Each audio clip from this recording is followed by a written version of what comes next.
بسم اللہ الرحمن الرحیم الحمدللہ رب العالمین والصلاة والسلام علی اشرف الانبیاء والمرسلین اما بعد فاستعیذ باللہ من الشیطان الرجیم بسم اللہ الرحمن الرحیم السلام علیکم ورحمۃ اللہ وبرکاتہ۔ عزیز طلبہ کرام، امید کرتا ہوں احباب خیر سے ہوں گے۔ انشاءاللہ آج ہم تفسیر جلالین کے درس نمبر 389 میں سپارہ نمبر 10 سے سورہ انفال کی منتخب کردہ آیت 75 کو پڑھنے کی سعادت حاصل کریں گے، جس میں کلام باری تعالیٰ و کلام مفسر کا ترجمہ ہوگا، ربط و تعلق آیت کو ذکر کیا جائے گا، کلام مفسر کی تشریح و توضیح کرنے کی سعادت حاصل کریں گے، اور ساتھ ساتھ درس پر ہونے والے اعتراضات کا جواب دینے کی کوشش کریں گے۔ تو آئیے طلبہ کرام بلا تاخیر بڑھتے ہیں اپنے آج کے درس کی طرف۔ بسم اللہ الرحمن الرحیم۔ رب تعالیٰ نے ارشاد فرمایا، والذین آمنوا من بعد وہاجروا وجاہدوا معکم فأولئک منکم وأولو الأرحام بعضهم أولی ببعض فی کتاب اللہ ان اللہ بکل شیء علیم۔ آئیے طلبہ کرام سب سے پہلے اس آیہ مقدسہ کا ماقبل آیات کے ساتھ ربط اور تعلق جان لیتے ہیں۔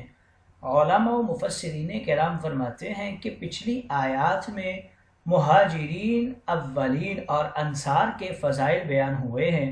اب اس آیت میں ان مہاجرین کے فضائل کا ذکر ہے جنہوں نے ہجرت ثانیہ یعنی صلح حدیبیہ کے بعد مکہ معظمہ سے مدینہ کی طرف ہجرت کی۔ گویا ان اول مہاجرین کے بعد دوم نمبر مہاجرین کا تذکرہ ہو رہا ہے۔ دوسرا تعلق ان آیات مقدسہ کا ماقبل آیات کے ساتھ کچھ یوں ذکر کرتے ہیں کہ گزشتہ آیت کریمہ میں ارشاد ہوا تھا کہ اے مہاجرین مدینہ، غیر مہاجر مومنین سے تم کو رشتہ میراث والا حاصل نہیں ہے۔ ما لکم من ولایتہم من شیء۔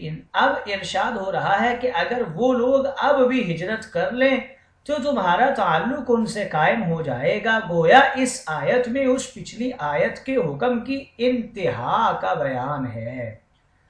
تیسرا تعلق کچھ یوں ارشاد کرتے ہیں کہ پچھلی آیات مقدسہ میں ذکر ہوا میراث کی بنا ایمان اور ہجرت اور نصرت پر ہے، نہ کہ جسمانی رشتہ پر۔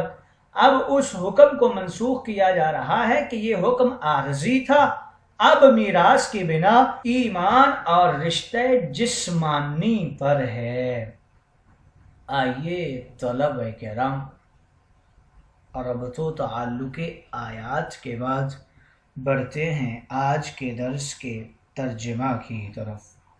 رب تعالیٰ نے ارشاد فرمایا، والذین آمنوا من بعد وہاجروا وجاہدوا معکم فأولئک منکم وأولو الأرحام بعضهم أولی ببعض فی کتاب اللہ ان اللہ بکل شیء علیم۔ اور وہ لوگ جو ایمان و ہجرت کی طرف سبقت کرنے والوں کے بعد ایمان لائے اور ہجرت کی اور تمہارے ساتھ مل کر جہاد کیا، تو اے مہاجروں اور اے انصار، وہ تم میں سے ہیں، اور قرابت دار عرس اور توارث میں ایمان اور سابقہ آیات میں ہجرت مذکورہ کی وجہ سے بعض سے اولا ہیں اللہ کی کتاب لوح محفوظ میں۔ یقیناً اللہ ہر چیز کا جاننے والا ہے اور اسی میں سے میراث کی حکمت ہے۔ آئیے طلبہ کرام ترجمہ کے بعد بڑھتے ہیں آج کے درس کی تشریح و توضیح کی طرف۔ والذین آمنوا من بعد وہاجروا، یہاں سے مہاجرین کے مختلف طبقات کا حکم بیان فرمایا ہے کہ اگرچہ ان میں بعض لوگ مہاجرین اولین ہیں جنہوں نے صلح حدیبیہ سے پہلے ہجرت کی، اور بعض دوسرے درجہ کے مہاجر ہیں جنہوں نے صلح حدیبیہ کے بعد ہجرت کی، جس کی وجہ سے ان کے اخروی درجات میں فرق ہوگا، مگر احکام دنیا میں ان کا حکم بھی وہی ہے جو مہاجرین اولین کا ہے، اور وہ ایک دوسرے کے وارث ہیں۔ وَأُولُو الْأَرْحَامِ بَعْضُهُمْ أَوْلَىٰ بِبَعْضٍ، یہ سورہ انفال کی آخری آیت ہے۔ اس میں قانون میراث کا ایک جامع ضابطہ بیان فرمایا گیا، جس کے ذریعے اسی عارضی حکم کو منسوخ کر دیا گیا جو اوائل ہجرت میں مہاجرین و انصار کے درمیان مواخات کے ذریعے ایک دوسرے کے وارث بننے کے متعلق جاری ہوا تھا۔ گویا اب فرمایا جا رہا ہے میراث کی شرط ایمان، ہجرت اور نصرت نہیں، بلکہ ایمان اور رشتہ جسمانی ہے۔ آئیے طلبہ کرام، اس درس سے ہمیں کچھ فوائد بھی حاصل ہوئے ہیں۔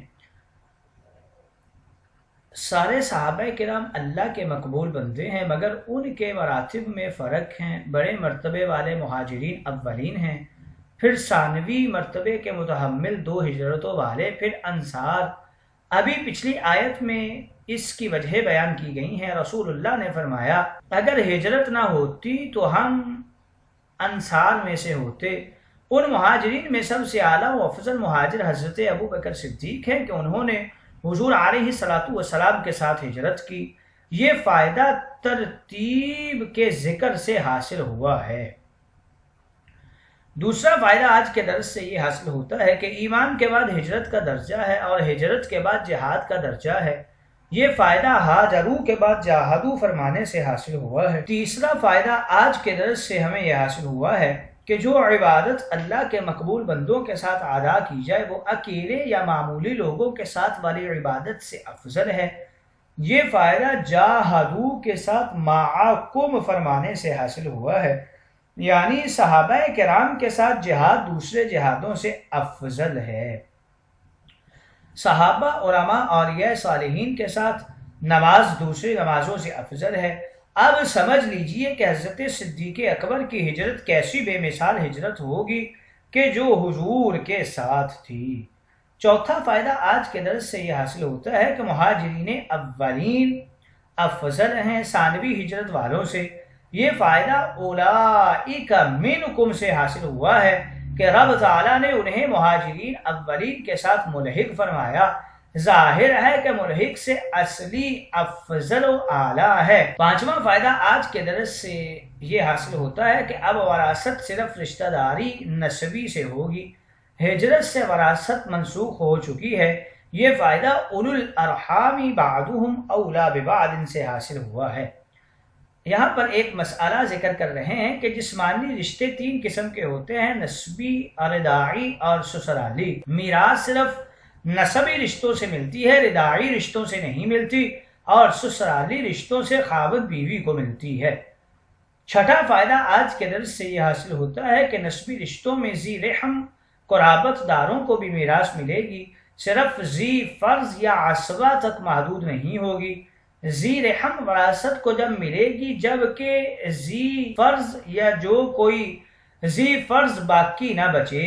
یہ فائدہ اولو الارحام سے حاصل ہوا ہے۔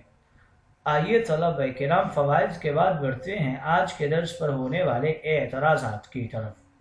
پہلا اعتراض آج کے درس کے اوپر یہ ہوتا ہے کہ اس آیہ کریمہ سے معلوم ہوا کہ بعد والے مہاجرین اگلے مہاجرین یعنی مہاجرین اول سے ملحق تب ہوں گے جبکہ ان میں 3 صفات ہوں، ایمان، ہجرت اور ان کے ساتھ جہاد۔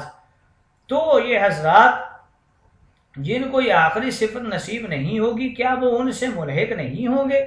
بعض حضرات معذوری کی وجہ سے جہاد نہیں کر سکتے اور وہ ان سے ملحق نہیں۔ اس کا جواب یہ دیتے ہیں کہ ابھی پہلی آیت میں بھی ذکر کیا ہے کہ جہاد کی قید اتفاقی ہے، احترازی نہیں ہے، چونکہ جہاد اور وہ بھی حضرات صحابہ کے ساتھ بڑی نعمت ہے، اس لیے خصوصیت سے اس کا ذکر فرمایا ہے۔ دوسرا اعتراض آج کے درس کے اوپر یہ ہوتا ہے جہاد تو خود ہی بہت اعلیٰ عبادت ہے، پھر اس میں معاکم کی قید کیوں لگائی؟ کیا جہاد کے لیے صحابہ کی ہمراہی ضروری ہے؟ اگر ضروری ہے تو صحابہ کے بعد سے قیامت تک جہادوں کا کیا حال ہے؟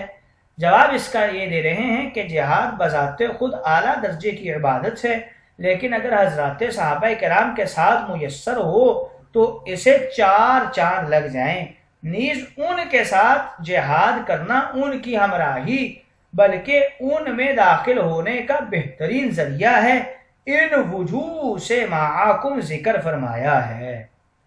تیسرا اعتراض آج کے درس کے اوپر یہ ہوتا ہے وَأُولُو الْأَرْحَامِ، اس میں صرف ذی فرض اور اسبا وارث داخل ہے، ذی رحم داخل نہیں ہے، اس لیے کہ یہاں ارشاد ہوا فی کتاب اللہ، اور کتاب اللہ سے مراد قرآن مجید کی سورہ نساء ہے، وہاں صرف ذی فرض اور اسبات کا ہی ذکر ہے، لہذا اس سے ذوی الارحام کی وراثت ثابت نہیں ہوئی۔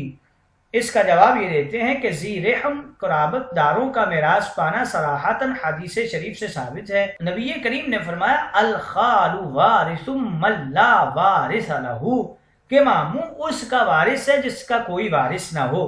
سیدنا عبداللہ بن مسعود اور بہت سے دوسرے فقہائے صحابہ کا مذہب ہے کہ ذی رحم بھی وارث ہیں، ہاں ان کا درجہ ذی فرض اور اسبا کے بعد ہے، اور یہاں کتاب اللہ سے مراد لوح محفوظ ہے یا اللہ کا حکم۔ اس مسئلہ کے جو دلائل ہیں وہ کتب فقہ میں دیکھے جا سکتے ہیں۔